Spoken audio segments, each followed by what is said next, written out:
Welcome to OkState Daily. Casey Porter here. So glad that you decided to tune in. Hey, what I wanted to do today is I wanted to go back and revisit last weekend, specifically the game Saturday night against the number 2 Arkansas Razorbacks, where the Pokes took them down in extra innings, actually walked off Arkansas twice, and both times it was Lane Forsythe, the 9th inning, the home plate umpire, who literally had the worst strike zone I've ever seen in my life. It affected the game. It was horrendous. And hey, I'm not a guy that likes to harp on officials and that kind of deal, but this guy absolutely affected the game. The game was walked off. Lane Forsythe on strike 1 and strike 2 had the bat taken out of his hand, actually strike 1 and strike 3.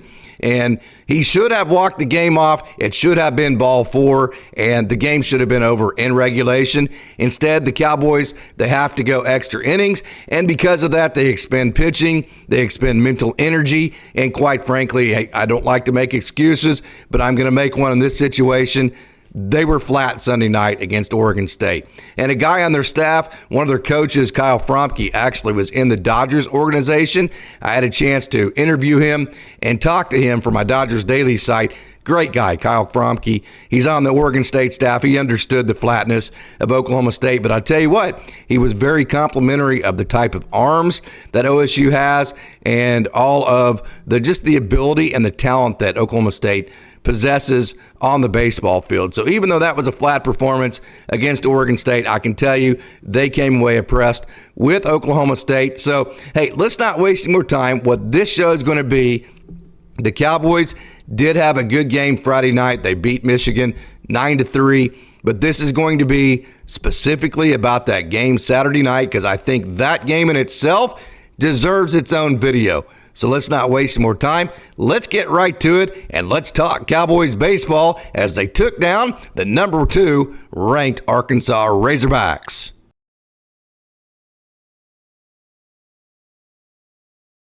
I think the key for Oklahoma State this year, now they do have guys that can hit some home runs. Nolan Schubert, Colin Brigham, I think Zach Earhart can hit some home runs. The guy you saw here, Tyler Wolford, no doubt they've got guys that can tie into balls and hit it over the fence. So what I'm getting ready to say, obviously Benji can hit home runs too. What I'm getting ready to say, don't take it to where I'm saying Oklahoma State doesn't have power. But I don't think this is a team that has the top end type of power hitters like you've had in the past. You don't have the Carson McCusker, the Encarnacion Strand. You don't have the Noel McLean type, just massive power that can hit balls over the hitting eye and do it pretty much on a regular basis. Or a Griffin Dorshing, who, by the way, I saw him quite a bit last year at the professional level while covering the Dodgers. So what they're going to have to do, I think, a lot of is what you saw right there with Tyler Wolford. Just concentrate on hitting the ball as hard as you can, make a number. Hopefully it's 20 a game, quality at bats. I think this offense can put together quality at bats when you look at Earhart and Benj and Wolford and all these guys. I think they have the type of hitters that could become more consistent. They haven't done that yet. They struck out 25 times on Saturday night. And for a team that doesn't have the home run potential like this team, in my opinion, doesn't have compared to some of the other ones. I mean, you don't have a Trevor Boone that can literally just hit 20 to 25 home runs in a season if he gets hot. Or you don't have a Colin Simpson that can hit the ball on Duck Street consistently. Again, this needs to be a team that concentrates on quality at bats, hard contact. What is a quality at bat? In my opinion, a quality at bat is any at bat where obviously you have hard contact. Anything over 92, 93 miles an hour would be considered a quality at bat. Any at bat that's 7 or 8 pitches or above, whatever number you want to give it to. Anytime you get on base in any way, that's a quality at bat. Obviously, that covers walks and hits by pitches and base hits. So I think this offense is going to come all the way down to, can this team string together quality at bats to have rallies instead of just relying on hitting home runs. So this is a team that, again, they were stagnant all night long on Saturday night. And then in the 9th inning, They finally got it going, and it was very exciting, but it was frustrating up to that point. And so Arkansas, they scored in the 5th inning. And from that point on, Oklahoma State, they did get some rallies going, and they did have some things going. They made a couple of base running mistakes that I have on my social medias. But it took till the 9th inning for the Cowboys to scratch. So let's talk pitching. Hey, I mentioned I don't think that this Cowboys team has maybe the type of power they've had in the past. I think you could also say that as far as the power arms in the starting staff, just looking back at guys like Justin Robleski, who I can tell you he's in the Dodger system now. He is hitting 98 miles an hour right now from the left side. Brady Basso, I saw him just the other day in spring training against the Dodgers. That's another guy that's throwing the baseball very well. Victor Medeiros is with the Angels. Saw him just the other day against the Dodgers in spring training. He's hitting 98, 99 right now. So those are guys with massive power arms. This Cowboy team, when you look at the pitching that's going to throw out there, these are guys that can rack up strikeouts, but it's not necessarily going to be now Jansen Kiesel can run it up there 95, 96. He is in that kind of mold. But when you look at Brian Holiday, who you're looking at here, Brian Holiday is going to be a 91, 92 guy, but he is an absolute 100% bulldog. He comes right at hitters, no doubt about that. And then what I want you to show you here is look at his leg kick. So when he gets this leg kick up in the air, the hitter's seeing a lot of knees and elbows.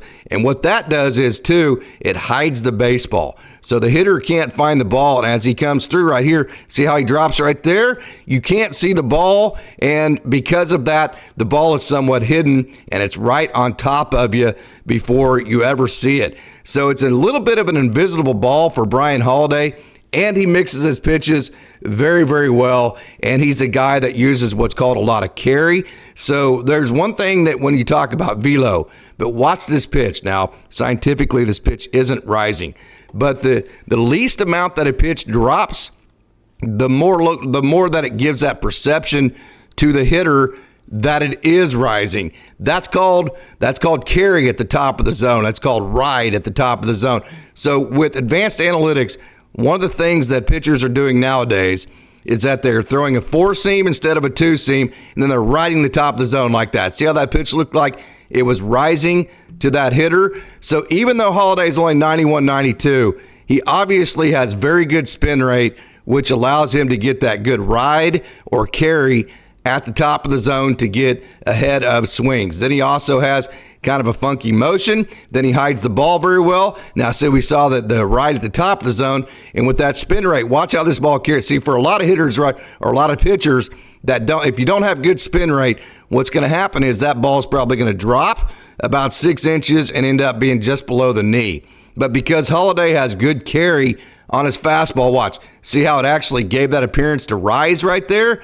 That is called carry, and that is why that hitter just watch the hitter right here. The hitter is like, wow, I can't believe that stayed a strike. See him shake his head there? And that's because that ball carried the bottom of the zone. Then he's able to locate both sides of the plate. So what we've seen him do, see him go to the bottom of the zone to the top of the zone. So he's gone south to the bottom of the zone, north to the top of the zone. We also saw him come inside to a lefty and now inside to a righty. So he's gone east and west, and there's that little slider. So he's worked the zone north and south and east and west. Now he's changed speeds with a slider and then changed speeds with that changeup. So when you put all of that in the oven and you let it bake, it comes out for Brian Holiday with a guy that's only 91, 92, but he's able to take Arkansas. Look at that nice little slider that he made sure and got over the plate. 6 innings, 2 hits, just 1 run, 2 walks, and 6 strikeouts in 83 pitches. So does Brian Holiday throw 99 miles an hour like Victor Medeiros or even like a Justin Robleski? No, but he does have the ability to dominate very high-quality hitters, and we saw that with Arkansas. Talking about power arms, though, hey, this guy right here out of Choctaw, he was coached by Cowboy great Shane Hawk. Shane Hawk is a leader of men, no doubt about that. Shane runs just a wonderful program there at Choctaw High School. Gabe Davis is another protege of his. This is a guy that has a 6'5" frame. He has the big arm, and I'll tell you what, man, this guy made big pitch after huge pitch after gigantic pitch, one after the other Saturday night. 5 2/3 innings for a guy that comes in and thinking, hey, maybe 1 inning, maybe 2 innings. Nope, the Cowboys had to have him. And I'll tell you what, at every single turn, Gabe Davis made huge pitches, and the Cowboys needed every single one of them that he threw. He gave up 3 hits, only 2 walks, and 5 strikeouts. So the 5 2/3 innings that Gabe Davis threw that he went scoreless with, hey, if he gives up any runs right there, the Cowboys don't win the game, point blank. I don't think if they went into the 9th inning down 2 runs that they would have come back and won that game. So the fact that he kept Arkansas at 1, I think probably is the key to that allowed Oklahoma State to hang around long enough to score the 1 run in the bottom of the 9th inning, of which we're going to get to next. So the Pokes had struck out for all 3 outs of the 8th inning. They had struck out for their last 7 outs going into the 9th inning. Then lo and behold, they draw a walk.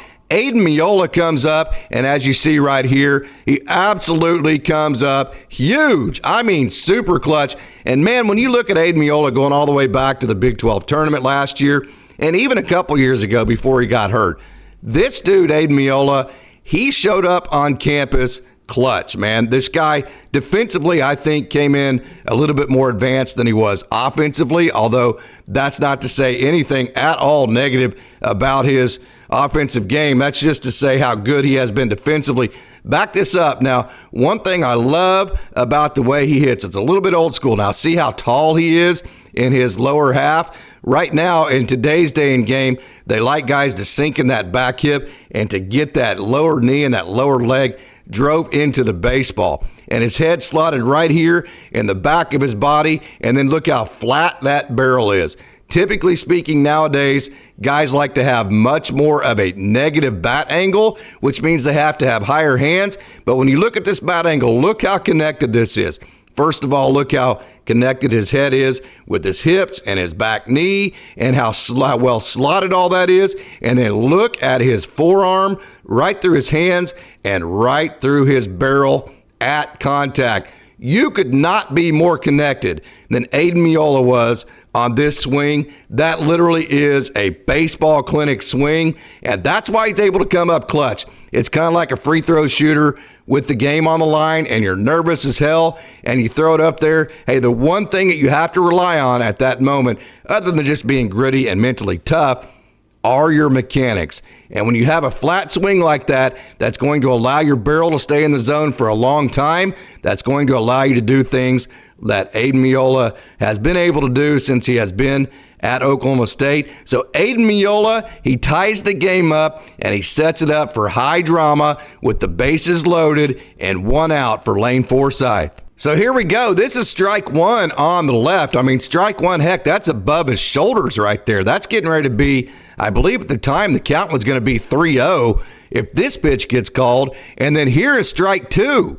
So there's strike 1, there is strike 2, and then eventually Lane Forsythe. No, actually this would, yes, it was strike 2, and there's strike 2. Okay, let me back up. So this was strike 1, that was strike 2, and this one right here that I'm pointing at, this was going to be ball 4. This pitch is every bit of 8 to 9 inches off of the plate, because as a matter of fact, the camera angle is actually slotted into left center field, so it's even further outside than what it looks like here. But even with this angle, you can tell that pitch is outside and it's low. That pitch is below his knee. This one here is above the shoulders. Neither one of those are strikes. This one right here would have been a walk-off. So instead of it being a walk-off, the umpire calls it a strike, of which, hey, there was another one. I'm not going to show it to you on this video. There was another one to Carson Benj. That was maybe the worst call of the game. So, hey, there you have it. Instead of the Cowboys walking off Arkansas, winning in 9 innings, possibly saving all that pitching and mental energy and having a better chance to give Oregon State a better game on Sunday night, now you got to go extra innings. But it is what it is, and so now you just got to suck it up, pull yourself up by the bootstraps, get gritty, and go win the game. Of course, Oklahoma State was the home team, so they were going to get last at bats. But watch Colin Ritchie, that a baby. I took a Wampus cat right there for the Cowboys coming up huge. And I'll tell you what, this Cowboys team has a lot of really athletic young players that are getting great experience early in this game. Matter of fact, Colin, that is such a great catch. We're going to have an encore on that. Watch the Wampus Cat go back on. Hey, by the way, Wampus Cats are just made different. Up against the wall. Great catch. 12th inning. Arkansas does not score. Cowboys with a chance to win. So more Gabe Davis, man. Look at that high-riding fastball. That a baby right there. 3-2 count. That's also in the 12th inning. So you had the great catch by Colin Ritchie. Now you have the big-time strikeout by Gabe Davis. And I'll tell you what, it is time to go win a ball game. So before we get to that, let's back up a little bit. You're looking at Colin Fisher. If you remembered, his dad went to OU, shortstop at OU in the 90s. That's his son. He went to Noble. I know all about him when I was the head coach at Guthrie High School. Noble, they were in 5A with us. We never actually had to face Colin, but I scouted him many different times, talked to many of the coaches in the South District, and the one thing they said about him, yeah, he throws 95 miles an hour, but hey, he'll throw any pitch in any situation. So it was cool to see Colin Fisher from Noble, Oklahoma, and he was actually facing Charlie Carter of Oklahoma State, who was from Arkansas. There you see Charlie walking up to the plate. So I wanted to mention that. I wanted to give a shout out to Colin Fisher. What a wonderful pitcher he was. I hated it that he went to Arkansas, but hey, that's where he wanted to go, and that's where he's at, and I'm glad the Cowboys got the win over the Razorbacks. I lied. I'm going to go over and cut over to it. Here you see the baseball right here. This is strike 3 to Carson Bench. Unbelievable. That pitch right there would be called for strike 3, and that's after he had called the home plate umpire had called the 2 pitches on Lane Forsythe earlier. So like I mentioned, this home plate umpire was squarely affecting the game at this point. So Gabe Davis had to come out of the game. He threw his 5 2/3 innings, and in comes Tommy Molsky. Of course, we're not showing any offense at this point because there wasn't any. I mean, the Cowboys, boy, look at that. Good carry to the bottom of the zone for Molsky as well. And there's a nice little tight bullet slider. You know, those they call them bullet sliders because if you watch this, it just has that slight left turn to it. And again, that's a pitch that's probably 3 inches off the plate, but you'll take it, especially the way the game had been called. Cowboys, again, like Gabe Davis, if Tommy Molsky does not come in and throw the bullets that he threw, likely Oklahoma State does not win this game. Tommy Molsky, another guy that came in throwing bullets, 95 miles an hour, biting slider, came out second, third, 2 outs, game on the line, gets a ground out to the inning. And by the way, that's Avery Ortiz, the freshman at third base. And let's back that up and take a look at that play. Let me turn off the volume here. And I want you to watch Avery Ortiz make this play because, hey, this is not as easy as it looks with the game on the line, with all that pressure. It was a hard-hit baseball. And watch, let me back it up just a touch. Here we go. Avery Ortiz, third base, picks it, makes a nice solid throw, and away we go to the bottom of the 13th inning. Before we get there, I wanted to show you this play. Watch this. Whoop, right there. Lane Forsythe. That dude is good with the leather. I love this young man, the transfer out of the transfer portal from Mississippi State. He brings experience. He reminds me kind of Alan Bowman, how he has adopted the Oklahoma State culture. When he talks, he'll say, "Go Pokes." He knows all the right things to say.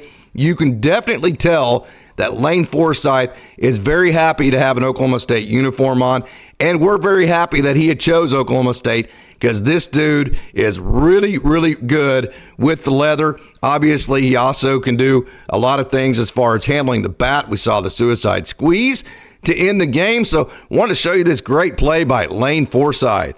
So here we go. This is the game right here. We're going to have a base hit to start off the inning by freshman Donovan LaSalle. Hey, there's another freshman. We just mentioned Avery Ortiz. That's Donovan LaSalle.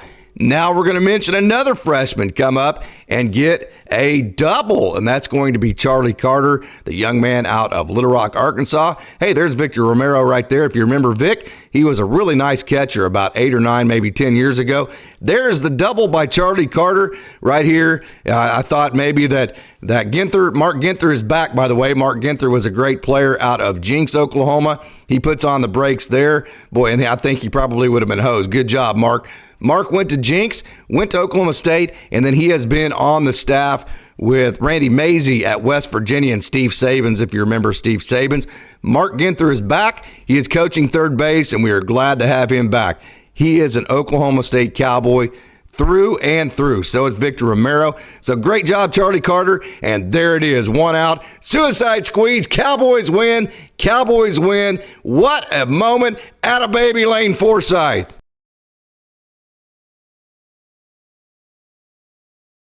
So at that point, Oklahoma State had won both games at Globe Life in Arlington. It was a great weekend to that point. And so they left that game 3-2 on the season. The next night, hey, you got to wake up and do it again. That was a tough one. They did have the difficult game against Oregon State. But wow, that was an instant classic. Wanted to cover that game again, get it all covered, and just kind of put it all in timeline order. So I hope you enjoyed it. Hey, again, tonight as I record this, it's Dallas Baptist. Tune in. It's going to be a lot of fun. So, hey, I hope you enjoyed today's show. And until next time, we're going to try to have 3 or 4 of these videos a week from now on, okay? I know we had quite a few in football. We kind of didn't have any from a long period as I was covering the Dodgers. They signed Shohei Ohtani. I got swamped with all that. We're back, and we're going to stay back forever. This is going to be a central focus of mine, so I am super excited. So thank you so much for tuning in, and go Pokes.